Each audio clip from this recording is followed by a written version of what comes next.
Elena, thank you so much for joining me today and making the time. I'm very excited to be chatting with you today. I am super excited to be talking to a fellow immigrant founder, and I want to start our conversation from there. One of the things that didn't necessarily surprise me, but I thought was very unique about your background was how you started your entrepreneurship journey relatively early to help support your education. Tell me a little bit more about basically you working back in Romania to help finance your undergrad. One thing that got me started to work very early, I started working when I was 8, was literally trying to survive.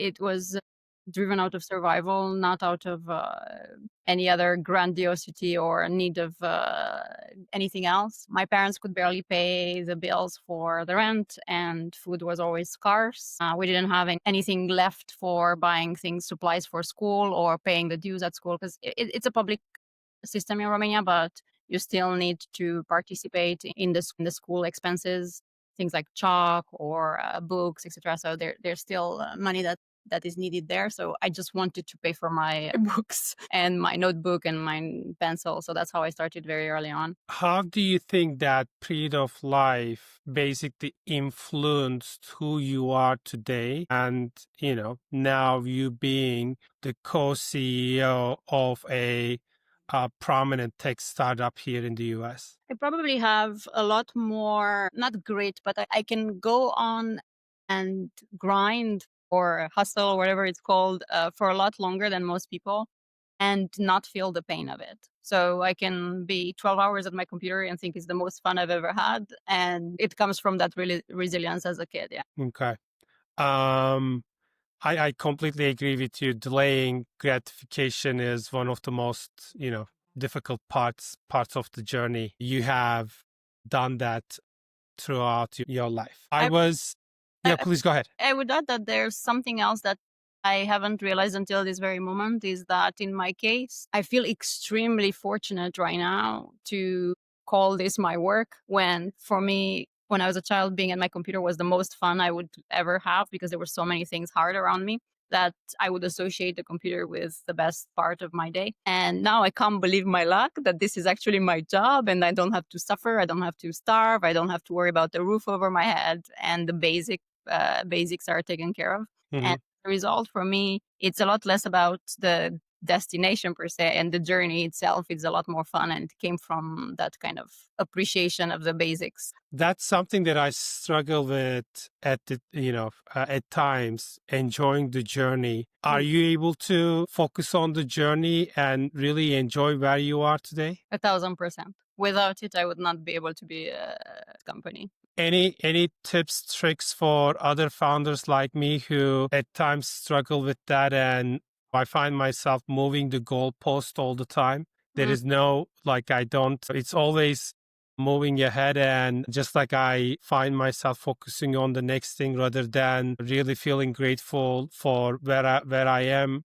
How do you achieve that balance? I think that in my case, I was really fortunate in 2021 when the gods of SaaS were very kind and they were throwing cash at companies, and we had a beautiful exit. And in that moment, I had a lot more cash than I've ever expected in my life available. It was basically the pinnacle that I would have thought I would get to at the end of their journey. So the end of the journey kind of came earlier. And as a result, it made me ponder what's next. And I hear that it happens often to Olympics, to athletes in the Olympics when they get Mhm. a gold medal. It's very hard. They crash afterwards. So I did have a crash afterwards because I couldn't, okay, I've reached my goal. What's next? And I just find that in a lot of soul searching that for me, afterwards, the journey was a lot more important than anything else. And I can't imagine ever retiring because I'm able to remove the burden of the financial aspect and just focus on the type of things that bring me joy in the work. And we do that a lot at Chili Piper. Actually, we, for all our employees, not just for me, we try to remove as much possible from our day-to-day jobs the type of things that stress us. I call them protons, because Mm-hmm. we're all very good at certain things and we have strengths and we feel in the flow in certain areas, and that's what I call electrons. And together the electrons and the protons give us the energy for the work. You need both, but you need to have the capacity and the ability to understand what are the type of things that drain you and give them to those that find a lot of energy in them. And if you rebalance the energies and you find people that can get excited about the type of things that stress you, then you're left in the day only with stuff that's exciting. And it's a lot easier to um, it's a lot easier to enjoy the journey and get excited about the work that you do in the morning. Okay. So what I'm hearing from you is that when you had the opportunity and you and the rest of the team took some chips off the table, if you will, through secondaries at the time, it almost made you a better founder because you no longer had that pressure when it comes to, that financial upside. That's correct. And I would also add that it didn't motivate me less. I'm still motivated with the shareholder returns and giving cash back to our employees and having the next next stage of secondaries, etc. So my motivation is very high as well, but it's a lot less burdened by the stress that comes with the financial pressure. So I remember before the secondaries, I would be so stressed, like refreshing the Chase bank account, making sure that I have enough cash to pay my employees, I have enough cash to stay for the next 12 months. And that was no longer an issue. And right now we are always optimizing for cash, even to these days. So it makes things a lot simpler. Yeah. Do you feel that is, and going back to that time, that was a very untraditional phase of VC, Mm. and secondaries were not the norm. I don't think it's going to be the norm again in any time in the near future. But having said that, seeing the impact of that for your journey, do you feel like that is potentially a flawed part of the VC back journey for entrepreneurs? I do sense that there's a pressure from VCs on founders to take a lot less liquidity, to be motivated by the cash exits and like pressing them to the next exit. And while there's some merit to that pressure, it comes from a good intention. The impact of it is an unintended one where the founder feels unnecessary stress. Mm-hmm. I would believe that the private market is going to get a lot more. There's going to be a lot more fluidity in the private market. Not every company is going to want to have an IPO and like aim for that. For instance, until 6 months ago or about a year ago, I was certain that we want to have an IPO. Now I'm a lot more bullish on the private market, and I think we can have secondaries and return cash to our employees and to our investors that way, because it's a lot easier to make these kind of transactions happen. And once the market is going to stabilize a little bit from all these AI startups and all these companies that are getting a lot of traction right now, the market is going to stabilize a little bit more. And I think that it will become more often than not to have these kind of private liquidity events. Yeah. I mean, you're right, especially at the later stage, we are seeing more and more of that. Stripe, for example, they refuse to go public and can maintain in private markets. And I can see the impact on founders as well, because the cycle is expanding from 7 to 10 years to 13 to 15 years. To be frank, I'm not sure it is reasonable or sustainable for founders to starve for that long without any financial upside. So hopefully we'll see more of that in the marketplace. One of the things I am eager to hear from you as a fellow immigrant is how you ended up, or how you basically convinced yourself to start a business here in the US. Generally speaking, I think we come from similar backgrounds, originally from Turkey. In that part of the world, especially when we were growing up, we were told to be humble, put our head down, get good education, get a good job, and climb up the ladder and be happy with that. And you've done all of that. Had amazing career, wrote the mobile wave, had really your hands on making of a lot of important products that reached scale, gained the SVP title. From an immigrant's point of view, you were living the dream. And, you put all that aside and started your own business and basically put everything at risk. Tell me a little bit more about that. How did you explain to your immediate family back in Romania? What was that sort of journey like? Oh my gosh, my Eastern European mom thought that I lost my mind. Yes. I remember. So we sold our house, we sold everything to start this company. And it just sounded completely nuts to everybody back at home because I was making more money than they could have made in their entire life a year as an executive. Yes, I was living the dream according to them in New York. So giving all that up to start from scratch did not sound right. I would say that I definitely climbed the corporate ladder and kind of adapted to my parents' dream, but I realized it was not my own dream. And the reason it was not my own dream is because I find that I'm a rule breaker, but not a rule breaker in the sense of creating damage as part of the rule breaking, but more because I like to question things a lot. I like to question, can a company work remote? Can a company work remote and accept that moms and dads want to care for their parents at the same time, especially this day and age where all the AI companies are forcing their employees to work 120 hours a week. Is it possible to create a company where everybody participates in the decision making and everything is transparent? Is it possible to grow the ecosystem with you and give back?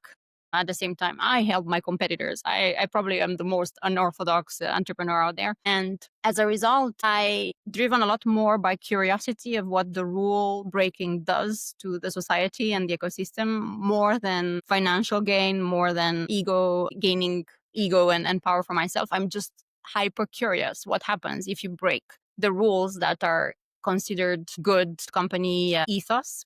And yeah, it's a beautiful puzzle as a result. What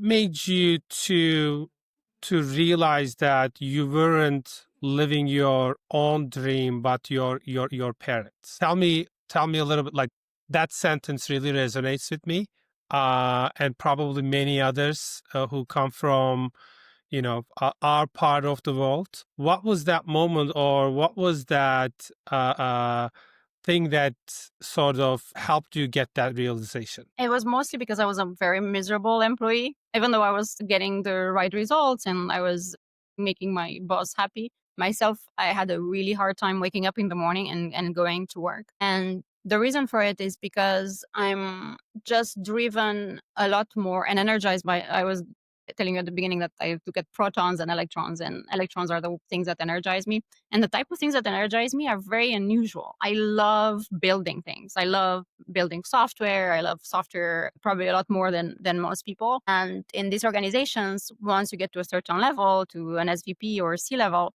there's a lot less execution and like being in the weeds. And it's a lot more about leadership and influencing the others and helping the others grow. And for me, I love all these things, yet I know that there are other people that are a lot better at the one-on-one performance management, the skill elevation, the all the type of things that require you to be a good executive were things that I could do.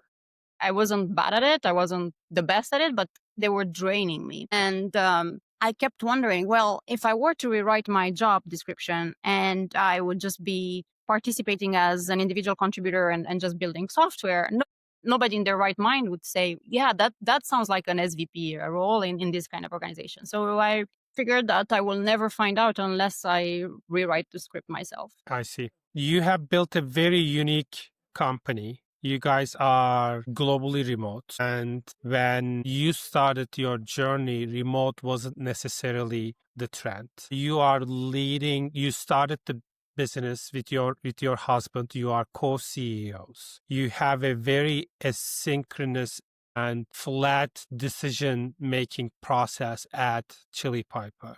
And one of the things that I heard from your former team members is that they were extremely happy with the caliber of the people that they work with at Chili Piper. You have built a really high caliber team. Tell me a little bit more about your overall philosophy when it comes to being a founder and basically being a CEO. I think that my main role in creating the kind of culture that the way I've looked at creating this company is I want to build something that I wish I was part of when I started working in corporations where I learn the most, I have the most fun, and I have the most impact. And for some reason, so I have two little boys. I imagine that they will also want to work as part of similar kind of structure where they grow their skill sets, they become the best possible version of themselves, and at the same time they can have fun and be surrounded with people that they admire and love to work with. And as a result, I think that my main job is to do that, to create the kind of culture where that I can leave behind. But it's not an easy puzzle. It's not an easy puzzle. How much of where you ended up when it comes to the company culture, how you lead, and how you manage the organization was part of your overall plan when you got started versus figuring out along the way and iterating over time as you see what's working versus what's I would say that the culture became very important from the beginning, even when it was just like six of us in the company. And the reason for it is because I understood that whenever you have an interaction with a prospect or a customer, the energy that our team would give back or the help that they would put back into the ecosystem and into the customers was amplified because our first customers were influencers in the space. We went specifically like a bullseye strategy and picked the people that were influencers in the space. And I didn't want them to be just happy with Chili Piper. I want them to be really happy with Chili Piper. And I kept thinking, okay, what are all the things to make them excited about working with us? And I realized it was like, yes, deploying the software was important. And yes, providing the outcomes that we put on our webpage was important to help them with conversion rates. Yet there were a lot more subtle cues on what would make them feel like they're part of the community and they're part of our family. And we started caring a lot more about the humans behind and making sure that we amplify the type of things that were important for them, that we'd help them when they had trouble, whether it was finding a new job or helping them with childcare or when introducing them with another peer that was doing things that could help them.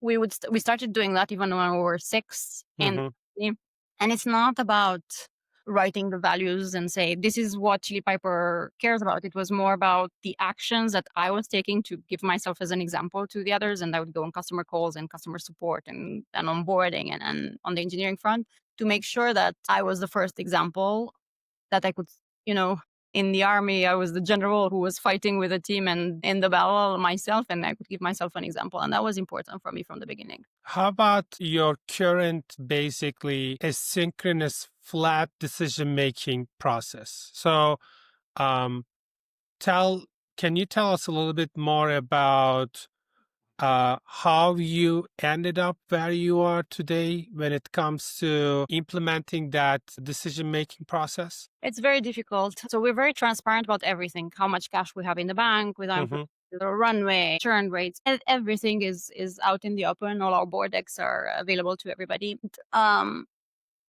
It's very tricky to go that route because as a founder, you're always concerned that you are not on top of things, that you might not present like the best light for the internal teams. Yet I find that the more information I would give to my team, the more they would be able to act on the right type of actions to make sure that our company is successful. And if I would gloss over or omit details, then they would be a lot more difficult for them to figure out because they would make up stories that were a lot worse than the reality. It's extremely difficult, especially for junior employees who might not fully understand the complexities around churn or NRR or segments or the competitive landscape. So You have people that might overreact to the information that I put out there. I would say though that with people that have stayed with us for a long time, and we have like a long tenure at Chili Piper, is like 5 years, which is like unheard of in SaaS, Yeah. is that with time and seniority, they start understanding all the wheels around operating within a SaaS company. And as a result, they're a lot more skilled in understanding how to do their roles better, how to replace themselves, for instance, with AI, understanding that it's not about a fear of letting go. It's around the contribution to the bigger picture. Mm-hmm. So overall, everybody operates a lot better, but it's very difficult. It's very difficult. Okay. Was there a basically another role model company that you tried to emulate when you jumped into this journey, the asynchronous sort of flat decision making? Not really, because most of the companies that I worked in, the decision making will happen in a meeting. Somebody would come up with a product problem and they would try to agree on what the solution would be. And whoever spoke loudest in the meeting would get some sort of consensus. And the decisions were not always the best because of it. And not everybody will participate in it. Not everybody were kept in the loop. So I've not worked in a company that I would say that I've learned a lot from, but one of my favorite companies in terms of operational efficiency was Bloomberg. Mm-hmm. Everybody there kept their goals, their personal goals, public, available on their profile. So everybody knew what their KPIs, what they were measured on in terms of performance and what they were trying to achieve. And because of that, it was a lot easier for me to approach someone that I needed to get something done within my own project and understand how I can motivate them to do the type of things that I was asking them to do. Because when I was working in product, I only had the ability to influence others laterally. I did not have control over the engineering resources. I did not have control over the marketing resources or sales, etc. I could only influence them based on what I was planning in the roadmap and like helping them with their KPIs. So it forced me to be a lot more mindful on how I can get others to do things, even though I did not manage them directly. And it made me understand how to use that within my favor instead of forcing people to do things. Use the intrinsic motivations that other had to become better at their role to be able to get things done. What were the things that you struggled with when it comes to implementing this new way of working, and especially not having seen it done anywhere else? Like, what were some of the roadblocks that you've faced along the way? I realized that our company is not for everybody. Um, it takes a specific kind of employee to thrive at Chili Piper because working remotely is very difficult. You have to be self-motivated. There's not a manager like above your shoulder telling you what to do. There's no micromanagement. So you have to have your own self-motivation, intrinsic motivation. And sometimes it feels really lonely, even though we glorify remote work and we say you can work from everywhere, you can be on a beach, etc. The reality is that you have to wake up in the morning. There's no peer pressure. There's no manager watching over you. And we don't do any Big Brother related things. So we don't monitor anything. And you still have to get the results. And it takes a kind of spirit that's dedicated to making the remote work work. It took me a while to understand that. For instance, if somebody comes out of school, fresh out of school, and they've never worked in an office, it's impossible for them to stay at Chili Piper. It's impossible. It's just they have a hard time not having a teacher behind them that gives them homework, etc. And that's kind of like one of the hurdles that is just not for everybody. Another one is if you don't have a good thought process around how you make decisions and you can't articulate why a decision has been made and put that in writing, it's also difficult because we have like hundreds or thousands of documents running at all points in time with like all sorts of decisions around why this is called like that in our product, why this is done on our website, why the position is like that, why the pricing. And there are hundreds of these documents. If you don't have a good method to understand the madness, you get lost really fast and it's overwhelming for many, many people and they don't stay long. How would you describe the people that fit really well into the Chili Piper culture context and thrive within that context? Very self-driven, very motivated to high performance, and also a very good grasp around complexity. Complexity. Okay. So I want to talk a little bit more about building a globally remote company. Was Chili Piper from early days a globally remote company, or did COVID play into that dynamic? We started in 2016, so way before COVID 2020, and we were remote day zero. Yeah. Why? Tell me a little bit more, because it was to a certain extent almost frowned upon back then. How did you end up starting your or building your startup this way? My Eastern European roots told me that even if I sell my house, if I want to have cash for 2 years to make sure that I pay everybody in the company, I cannot hire resources in New York because everybody in New York was paid a gazillion bucks. So I just knew that I could not afford dying in the first 2 years until I hit market fit. So that was one of the reasons. But the second reason was that I had a lot of confidence in the ability to work with resources in different kind of cultures because I've done it before and I enjoy it a lot. I enjoy with working with people that are come from different places and learn from them. They always give me a different lens that I haven't seen before. For instance, my Brazilian employees, oh my gosh, I love them so much. I love them so much. It comes from the fact that I enjoy it and the fact that I have confidence that I can figure out the kinks, and also it keeps our running costs much lower than other companies. Is it fair to say that you being an immigrant also inherently, like you come with this inherent knowledge that talent is everywhere, but opportunities are not? Very much so. Okay. So was it Thomson Reuters where you ended up working with a global team and have seen how they contribute to the overall organization? In every company that I worked at, I worked with some with a team in a different country. At Pearson, I worked a lot with the Indian teams. At Thomson Reuters, with Ukrainian teams. At Bloomberg, it was less diverse, but I would work a lot with the UK team, and I would fly there a lot. In every job that I had, I would work with them, but it was my husband that gave me a lot more confidence because he's a serial entrepreneur, and I've seen him manage remote resources since 2006, 2007. So it was a combination of many factors. What were the basically recruiting processes or talent acquisition tactics that you used to build a really high caliber globally remote? So at the beginning, we didn't have any brand clout, so we were not well known. It was more difficult, so we had to pay a premium on salaries. Mm-hmm. And we would. We were way above the market when we started. It was not COVID. The salaries hadn't been adjusted. Salaries in Romania were still, as an example, were still very low. I remember that an engineer back then would make almost less than $1,000 a month. And, it was, we came and we say, we can pay $2,000 a month. And it was unheard of that I could earn double. So we created a beautiful pool of candidates because of that. And we would publicize our salaries, and good people would apply.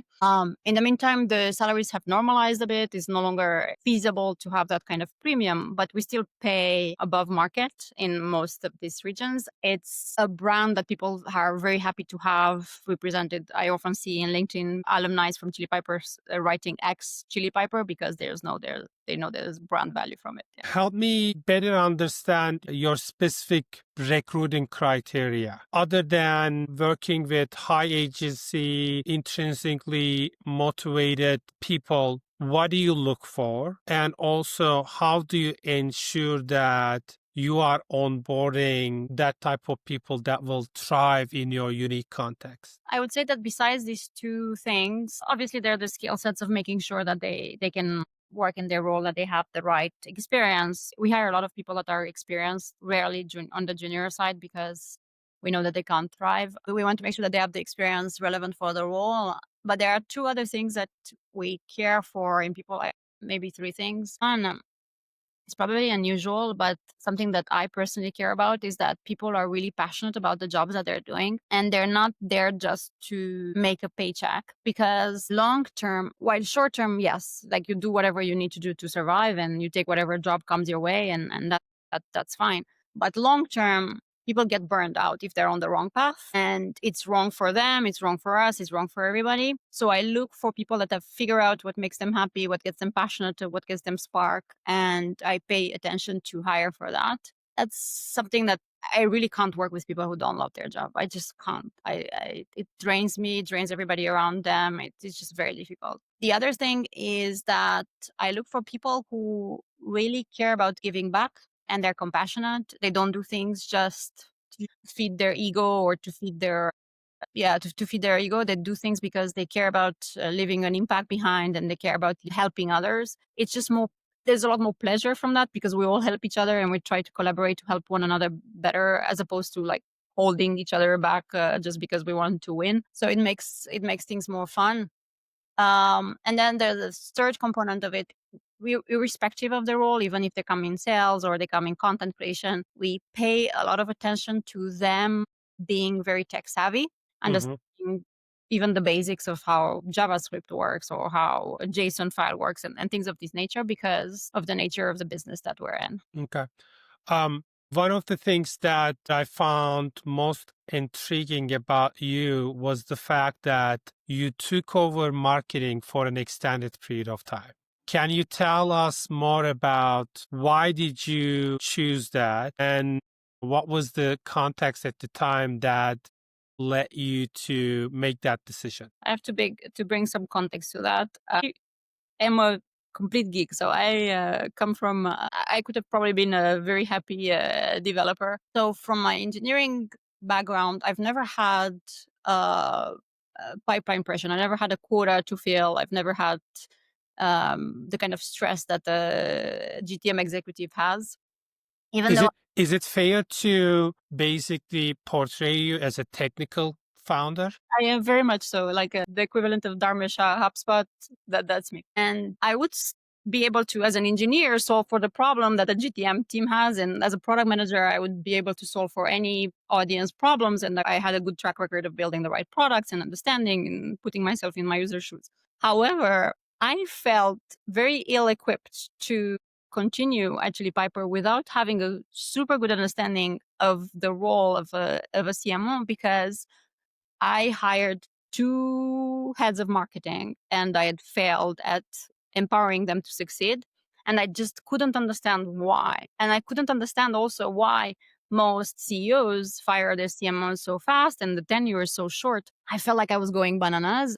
I felt there were too many pieces in the puzzle that I didn't grasp well enough. And I said, darn it, I'm just going to take the pipeline pressure upon myself and see why is it so difficult, why there's a tension between the CEO and the CMO, why the tenure is so short, etc. And oh boy, it was the hardest job I've ever had. How long did you end up managing the marketing directly? Almost 2 years and a half, 2 years plus, yeah. What did you learn throughout that journey? That the CMO role is the hardest job in the organization. A lot harder than CEO, a lot harder than CRO, a lot harder than CPO, a lot harder than any other role. Why do you think that's the case? You've done the job now. You were the CEO who fired two heads of marketing. What did you learn that you didn't know previously? That it requires so many skill sets to thrive in that job. And you get so much pressure from everybody in the organization. And at the same time, you have to do a lot of work behind the scenes that nobody appreciates and nobody sees and nobody understands. And it just feels exhausting. You have to prove yourself every quarter, even though there are campaigns that you know they're not going to return any direct pipeline right away. You have to give it time before an account gets enough touches. The patience and the resilience and the kind of glue that you have to keep people together, and the CPO with the CRO in sync, and the launches and the alignment around what the positioning is and what the right campaigns that everybody can agree on is just like so exhausting that I would say that it's extremely hard to keep yourself motivated to keep doing that while also feeling the pressure of making the pipeline goals for the board. It's just extremely hard. You've done an incredible job as a technical founder who had no marketing experience to like take over that job. You've done it for 2.5 years. correct me if I'm wrong, let's say 6 months ago, you hired a VP of marketing for Chili Piper. Why was it the right time? And what did you do differently this time to make sure that you're onboarding the right marketing leader? First of all, I think it's a miracle that I managed to survive these 2 years and a half and make our pipeline and make our numbers. I don't know. I feel like it was just through a series of, I think that, I don't know, I was helped by magical hands. Because I started going to every possible event where CMOs joined. I'm very strange in that I learn most by being in proximity, like physical proximity to people who are brilliant, not by books and not by reading documents online, and just like being in their presence because I understand their energy and their operating model. So I went, I don't know, I think I went to hundreds plus events with CMOs, and I started to understand what the best ones were doing and how they would structure their teams and their mental models and etc. So I've learned a lot what a great candidate looks like.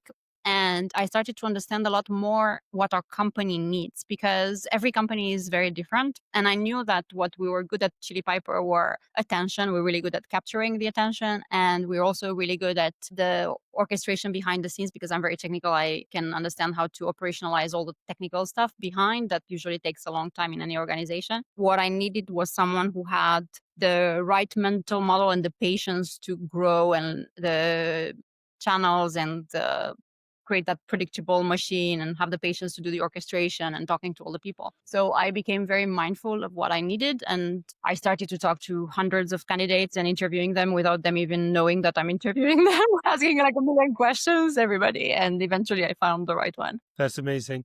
What do you recommend to other technical founders who had no experience with marketing to do to be able to find the right marketing partner? It depends a lot on the stage. It depends a lot on the market because it's very difficult to predict the different skills that someone needs in different scenarios. So in our case, because we have GTM teams as our ICP, I wanted someone who was the best they could possibly be in their role so that they can give examples to others and like help others, educate others. So I knew that I needed the top marketer in my team, but that's not the case for every company because what they really care about is creating pipeline in their domain. And if you're in an industry where nobody's on LinkedIn or you're an industry where nobody's on TikTok, then you want to make sure that you have somebody that can capture the attention of who you're selling to and is great at mentalizing and creating the right place for that particular audience. If you're already really good at that yourself as a founder, then you want somebody to execute, and you just need someone who's really good at operationalizing the tactics and the channels, and you can rely on your capacities. But it's a hard exercise to fully understand what you're good at and what you need to complement yourself in. Would you recommend other founders to do the same thing that you've done and take over marketing for an extended period of time to truly understand what it means to be good at in the job, and especially within their own context? I don't think it's required for everybody. In my case, it was because I served this audience and I really wanted to have a good grasp on it. I don't think anybody else would need to go through the pain that I went through. I think that provided that they have enough resources around them, a good peer group where they can learn around the makeups of what it takes to be a good executive in that field, they can still hire well. Yeah, the pain that I went through is not necessary. I see. One of the things I believe is that most technical founders are intimidated by go-to-market motion and tends to delegate sooner than they need to. And they want to basically, they default on what they are great at and what they want to do. And just as soon as they can, they want to delegate go-to-market motion, especially product market fit. I think that's one of the crucial mistakes technical founders make, and I encourage them to spend more time getting themselves more familiar with what it means to distribute their product so that they can be more effective at picking the right leaders when they need to. How would you How do you react to my take on it? I would imagine that it's a bad idea to hire someone before you have product market fit, regardless on that in that team. Doesn't make sense to get people in if you haven't realized yet how you're going to convert. So I would imagine it's a bad idea. Yeah. All right. Alina, it was an amazing conversation. Thank you so much for making the time. My pleasure. It was a lot of fun. I love all the deep questions that you're asking me. Thanks again for being with us.